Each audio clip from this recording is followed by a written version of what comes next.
And my name is Daniel Posney, and this is Shifting Perspectives. So, this is going to be about 10 or 15 minutes on a certain topic, which kind of just comes in at the last minute. This one is related to, forgiving ourselves and feeling guilt and shame, and, from our past and what we did or what we didn't do.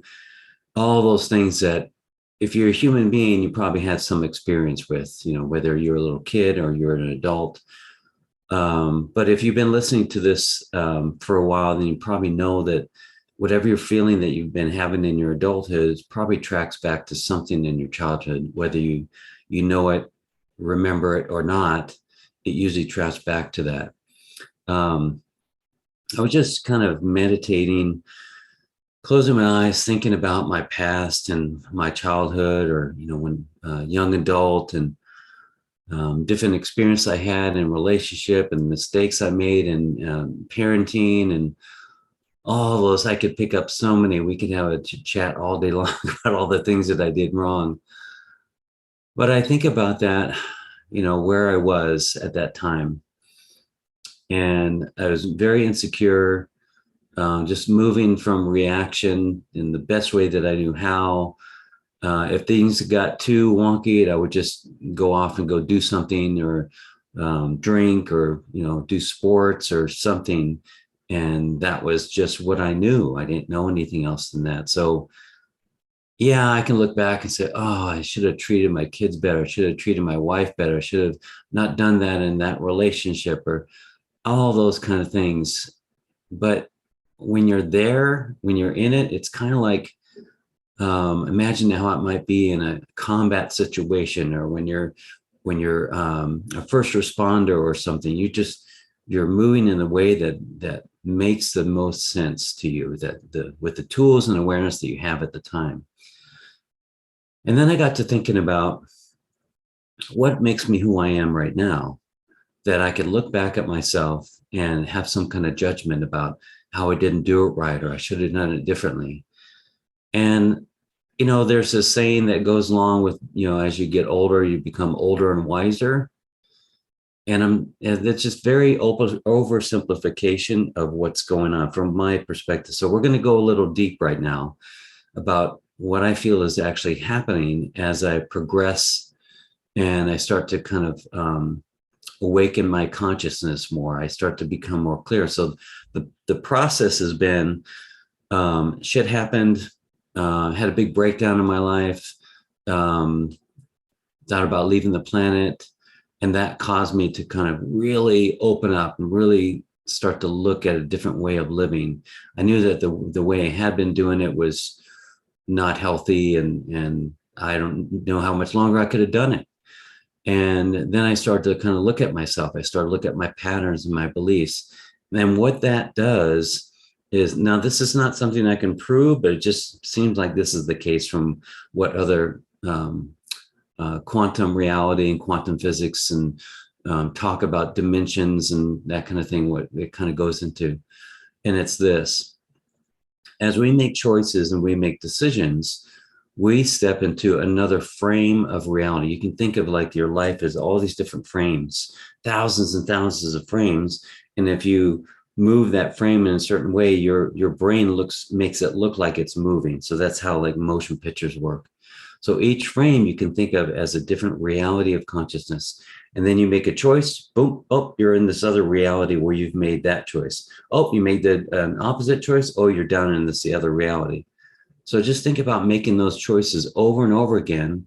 And as you make choices that put you in a higher state of being, or a higher frequency of consciousness, that you're more aware of more things, you're not so closed off with your the reactions and your thoughts of your mind. So on both ends of the scale, let's talk about like the person that's really in their egoic mind and their reaction mode, and everything is everyone else's fault.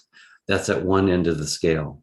And then you take the same person who's had some kind of waking up, not woke, but waking up of consciousness, that they've kind of found themselves, they've opened up their hearts, and they kind of realized that kind of the suffering in their life has been due to their own decisions and patterns and beliefs and how they feel about the world. So then kind of open up to that. Now you put them on that other end of that scale, and their life looks differently. So you kind of track that person as they keep on going along, and they start. It's not so much about being older and wiser, because this can happen in a flash, and it can happen over 20 years, like with me. I thought it was going to happen in a flash. Oh, I'm going on a spiritual path. Oh, I'm going to become enlightened, and I'm going to become this guru. Boom. And that's not what happened. But what did happen is that things started to expand for me, just in awareness of ideas, thoughts. Awareness is really the best word for it. So it's kind of like you just find yourself existing in the field of expanded consciousness. And in that expanded consciousness, new solutions arise, new feelings are there, new awareness of life and human circumstance and all. They're just kind of there. And it's not that you've done the research so much to make you wiser and more knowledgeable. It's just that those things that kind of kept you squashed down into your mind, and what your mind thought about things, was lifted away. And then you're left with this new expanded consciousness.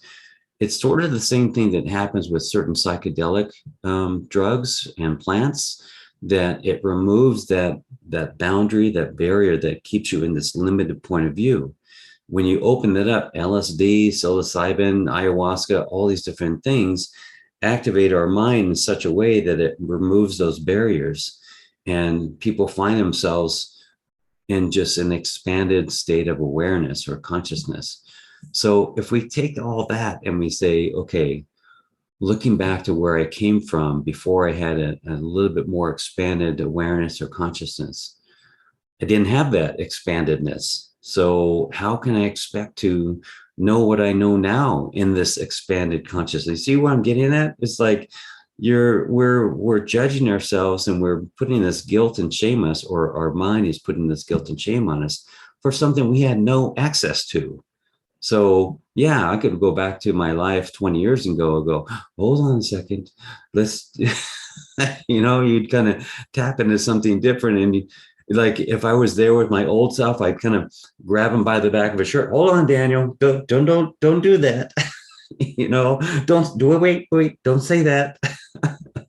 You may want to just take a breath. It would be that kind of thing. But back then, I was very limited in my awareness of what I was doing, what patterns I had, and what beliefs that I had, and what was coming out of my mouth. So things just kind of blurred out. And so what do you expect? So of course I forgive myself, and of course we should forgive ourselves, because it helps us feel better about ourselves. But forgiveness also says that there was something done wrong. And I don't believe that there's anything done wrong. And let me explain this. Yes, things were done in a way that caused pain to other people. And those other people were also in the same frequency that I was. So it would take multiple people to cause this suffering. So yeah, there was pain, there was suffering, there was things that I said and did that caused people heartache and pain. Yes. But I don't think anything was done wrong. Like, I don't know that I could have done right in the consciousness that I am now. I couldn't have done right. I couldn't have done something that didn't look wrong. Am I explaining that right? I was doing the best that I could, and it wasn't wrong in the moment. Of course, if I did something now, being who I am now and being in the consciousness that I am now, yeah, it would be wrong for me to do something like that. But think of that realm of consciousness as like a holodeck. Like, you remember on Star Trek, there's a holodeck, and imagine that each holodeck that you could step into is a different frequency of consciousness. And you could only kind of be qualified or match or get a pass into the consciousness that you yourself were kind of vibrating at, the natural awareness and consciousness that you exhibited, that you embodied. You'd be able to kind of be qualified to go into these different realms. Otherwise, you'd have to go over here. So I couldn't even go back to the realm that I came from because I couldn't get a pass there. And so here I am. I'm in this consciousness now of just, I'm still Daniel, but I'm not so locked into my mind and my thoughts and my insecurities about who I think I am and how people are hurting me. And, it was very, you can tell my shoulders come up and I kind of shrink down. I was just trying to, keep myself protected. So, long story short, I don't know that we could, what I say, could we really have done better back then? Not from my limited perspective, not from my insecurities, not from my um, lack of understanding and lack of awareness of psychology and metaphysics and reactions and all those things that, I've grown accustomed to now. So I can only say that I look back at my life and I have a lot of compassion for the pain that I caused myself and the pain that I, joined with others. And that's one that will probably never leave me in the feeling of softness and compassion and empathy. And here I am now. So I don't let myself let my mind kind of pull me back there into guilt and shame. Spent enough time there. I was in 10 years of guilt and shame with not being a good parent and not being a good person and all these things. I finally had to pull myself out of it and say, okay, now I'm here, done enough time there. Now I can start to work on myself more. And so, what else did I say? Most of us have spent or wasted time feeling guilt and shame stemming from the way we performed in the past. Now, from where we sit, it's easy to judge ourselves and tell ourselves that we should have known better, done better. So who is it that's judging ourselves and, saying all these things? It's that egoic mind again. It's that mind that says you should have done that. I know that, you know better now, but still, couldn't you have said something differently, or could you have not caused that pain? Not really. When I'm in that kind of pain, our mind wants to inflict the pain upon others so other people know this pain. There's all kinds of psychological reasons why we do this, but I find it just healthier to kind of pull ourselves back there and just don't dive into the whole I should have not said that word, or should have not had sex with that person, or done this.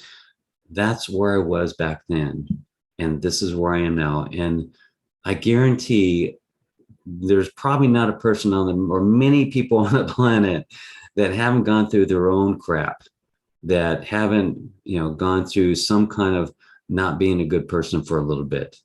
And that caused them to use that as a catalyst for their own spiritual path or whatever. There may be a couple people that I've heard about that are kind of began as this being of light, but there's pretty rare from what I've seen. Most of us go through some kind of crap in our life, and we deal with it the best way that we can, and then some people use it as a catalyst to find themselves in a different way. So hopefully that helps. That's my perspective. Take it or leave it.